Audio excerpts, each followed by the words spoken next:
Hi, good afternoon, folks. What do you know? It's Prof.ZAK with day 2 of the virtual classroom. And many times while teaching business studies to AS and A-level students and also some marketing students as well, I've been asked what the most effective way to manage a strategic business unit is. For everyone's benefit, I'm just going to call it a team. So today's presentation, we're going to kick things off. The first presentation is going to be about how to effectively manage a team. And some of the quick questions that we can ask before we actually get into the nitty-gritty of it is that the first thing you need to ask yourself is, what is the purpose of the team in the first place? What are your business objectives? What is your modus operandi? What is the purpose of putting together this composite of people? Secondly, what is your idea of what defines a successful team as opposed to an unsuccessful team? Are you the kind of person who's a comptroller when it comes to your leadership style? Do you just view people who blindly follow your directive or order as the definition of being members of a successful team?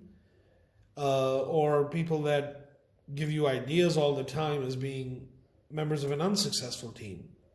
You have to define that very clearly in your head. But it's also important to know that an unresponsive team is not conducive to productivity.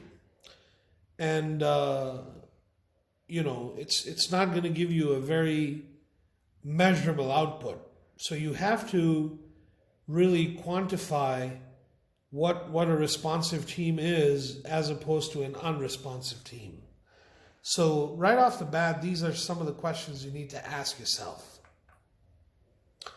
Here's something that we like to call the SMART objectives.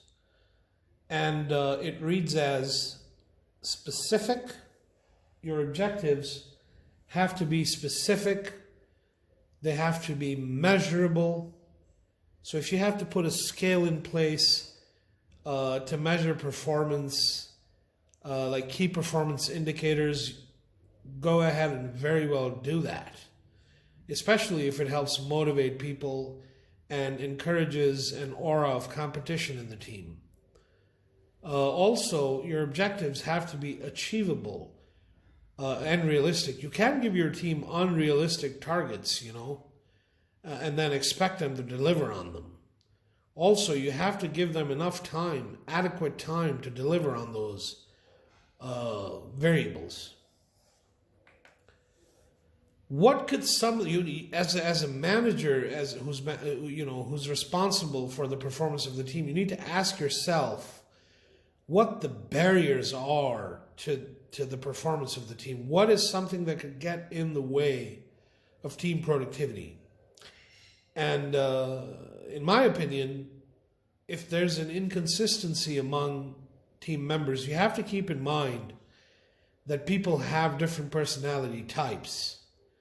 And you have to be very skilled at identifying what those personality types are and what motivates your teammates, what motivates your subordinates, the people that are in your team. Because if you fail to do that and you fail to read the personality signs, there will be inconsistency among members in terms of the business objectives. Meaning, if the mission statement gets read wrongly, there's going to be an inconsistency among team performance. Also, you have to, and this, me being a communication teacher, I cannot emphasize this enough. This is the key to opening doors across pretty much anything in the corporate world, whether it's the virtual environment or whether it's the face-to-face business world. If there's a gap in your communication, things are going to go awry. Also, if there's a lack of coordination among your team members, if they're not willing to support each other, you're going to have a problem. Also, you have to be the kind of manager or leader who encourages outside the box thinking. You can't just rely on convention all the time. Encourage them to come up with new ideas. Encourage them to come up with innovative ways, solutions to given problems at a certain point in time. Each member needs to have well-defined roles. If there's a lack of clarity in member roles, you're going to run into a problem. Internal conflict, and the second presentation today is going to talk about conflict in detail. But this is something you have to be watchful of and for as a team manager all the time, around the clock. You cannot something as silly as internal conflict get in the way of achieving your team objectives. Also, the workload has to be manageable. You cannot pummel the team with overt workload and expect them to stay chirpy and motivated. That's just a big no.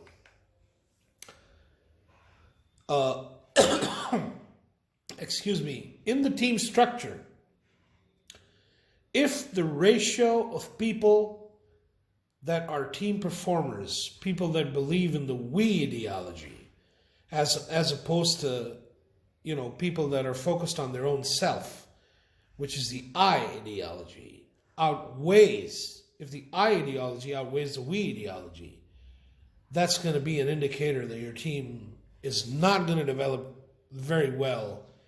So the we's to I's ratio in the team is a good indicator of what the structure in your team looks like and how well developed your team is going to be. Secondly, as I mentioned, you have to define what the purpose of the team is. I just simply call it Together Everyone Achieves More.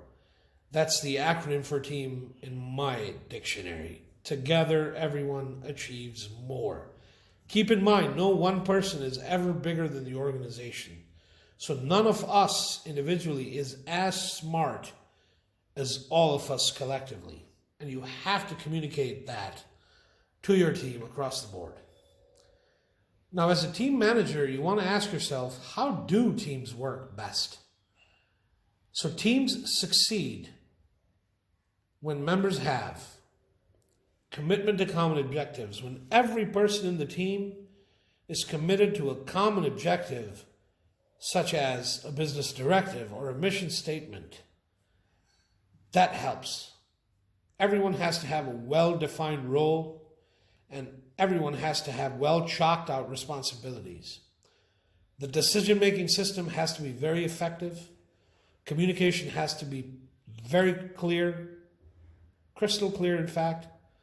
The work procedures have to be well-defined, and everyone in the team has to have a good interpersonal working relationship.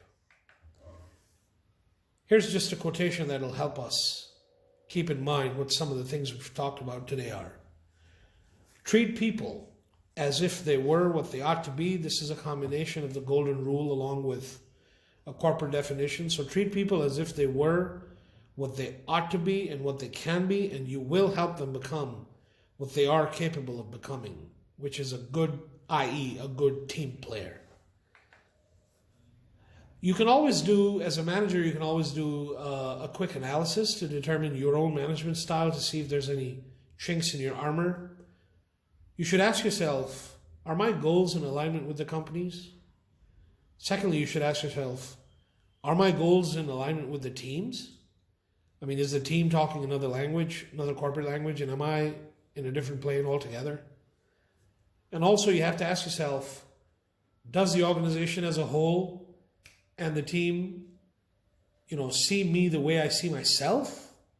And it never hurts, in the business world, never hurts to do a SWOT analysis. Of course, on the business front, you will be doing a SWOT analysis to see how well you can perform as an entity, as a business entity, but as an individual as well, it would never hurt to do a strength, weaknesses, opportunities, and threats analysis for your own self, just to determine where your management is making you head. In a nutshell, once again, due to time constraints, this is all I could think of off the bat. And at the end, here's a useful self-exercise. Just write down 5 attributes of what you think makes a good team, and that should be a helpful exercise. Once again, this is your friend and host, Prof.ZAK, coming to you with team management. Take care, stay blessed.